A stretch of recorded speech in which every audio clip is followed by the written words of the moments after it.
পরে যে কিনতে গেছে সে দেখে কিনে নাই কেন যে এটা পচা মাংস? বলেন এটার উত্তর দেন। আপনারা আমার ফ্রিজের যে অবস্থা ফ্রিজ নষ্ট, সেই জায়গায় এনে সকালে এনে পচা, তারপর আপনি শিক্ষার্থীদের খাওয়াচ্ছে। এটা তো প্রতিনিয়ত খাওয়ান, আজকে আমরা করতে পেরেছি। এবং দেখেন এই জায়গার মধ্যে রেকর্ডিং আছে, আপনি মাংসের সাইজ দেখেন যে তারা মাংস এবং নষ্ট করে পচা করে তারপর শিক্ষার্থীদের খাওয়াচ্ছে। এই জায়গার জন্য ইউনিভার্সিটি ভর্তুকি দেয়, এখানে ইউনিভার্সিটি টাকা দেয়, এরপর এখানে হচ্ছে এটার পরিচালনায় যিনি আছেন তাকেও দল দিয়েছি। এরপর এখন পর্যন্ত বিশ্ববিদ্যালয়ের কিন্তু আমরা জানিয়েছি রান্না করতেছে। এটা আজকে যদি আমরা না দিতে পারি না জানতে পারি না কোনটা অভিযোগ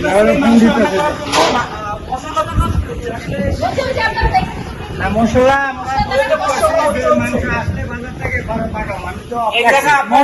গরম করতেছেন, বাজার থেকে মাংস আসবে, হ্যাঁ মাংস আনা বাজারে উনি আনতে গেছে। বাজারে আছে,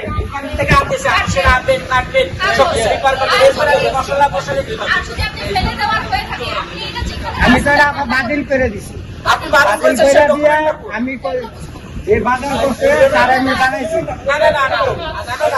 তারা জানানোর পরে সে বাজারে 3 কেজি মাংস আনতে পারে। মশলা আমরা আগের থেকেই কষাই, আমি বসে মশলাটা কষাই। আমরা আসার পর তারা বলছে মাংস ফ্রিজে রাখার কারণে কালার ডিসকালার হচ্ছে, মাংস কোনো নষ্ট না। বলছে কিনা জিজ্ঞেস করে আমাদের ভিডিও আছে তো, প্রথমে আমরা ভিডিও করেছি, আমরা ভিডিও করছি।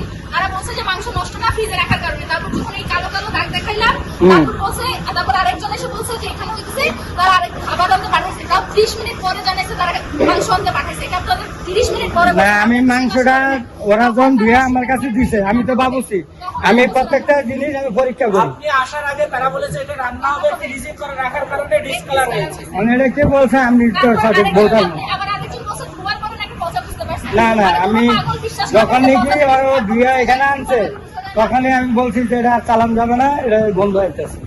কথা বুঝছেন? তখন এটা বাতিল করে দিই। না এটা আমি তো এখানে রাইখে যাই, আমি এটা সরাই দিছিলাম, বুঝছেন? সিসি ক্যামেরা আছে, আমি তো এটা জানছি, আপনার কথা আমি মানতেছি, আপনার কথা আমি মানতেছি। এটা তো আমি সরাই দিয়ে গেছি, কিন্তু এখানে এটা আসল করতে আপনি করবেন। আমি বলছেন কেন যে এটা রান্না হবে না? এটা রান্না হবে না, এটা তো আমি বাতিল করে গেছি। বাতিল করে গেছেন সে ডকুমেন্ট করে, আপনি যখন প্রত্যেকটা আপনি বলেছেন এইটা রান্না হবে কিনা, কোনটা ডিম রান্না হবে, ডিম রান্না হবে, এইটা রান্না হবে কিনা, হ্যাঁ এইগুলো আপনার রান্না কাজে লাগাবেন কিনা, এটা লাগাবেন কিনা, তাহলে আপনি এই কাজে লাগাবেন এই ডকুমেন্ট নাই। আপনি রান্না করার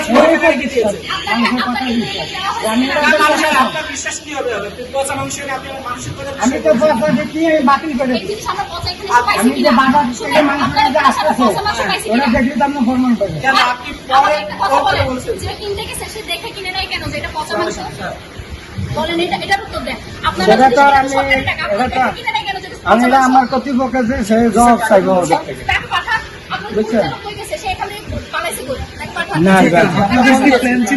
ওরা মাংসটা আনলো থেকে ওটা জিজ্ঞাসা করতে।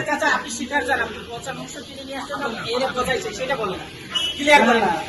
আপনি পচা মাংস কিনে নিয়ে আসছেন, ওখান থেকে অভিযোগ করে যে বাজার করে সেই কথা ও বাজারে আমরা খাবো না। তো তারপর হচ্ছে জিজ্ঞেস করি যেটা কখন রান্না হয়েছে, বলছে সকালবেলা। এরপর যখন উনি এসে যখন স্বীকার করলেন যে পচা মাংসটা রান্না হবে না, তখন আবার সবাই সুরবার দিয়ে বলতেছে যে হ্যাঁ এটা তারা বাড়তেছে, তারা আনতে পাঠাইছে। প্রায় আমরা আসার 10-15 মিনিট পরে তারা এটা বলছে তারা খাবার আনতে পাঠাইছে। পাঠানোর পরে যে খাবার নিয়ে আবার নতুন করে নিয়ে আসছে আপনারা দেখছেন। আমরা যদি না আসতাম এবং আপনারা যদি এখানে না আসতেন তাহলে তারা ওই পচা মাংসটাই রান্না করে খাওয়াতো। আপনারা যদি আমার সাথে একটু স্টোর ওভার দিকে যান, আপনারা একটু দেখবেন যে ওখানে কি অবস্থা। ওখানে আপনারা যদি বুঝতে পারেন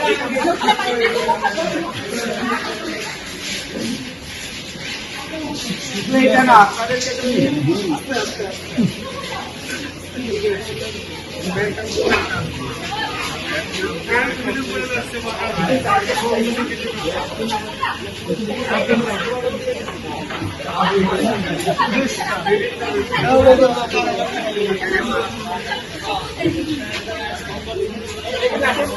শুধু এটা না,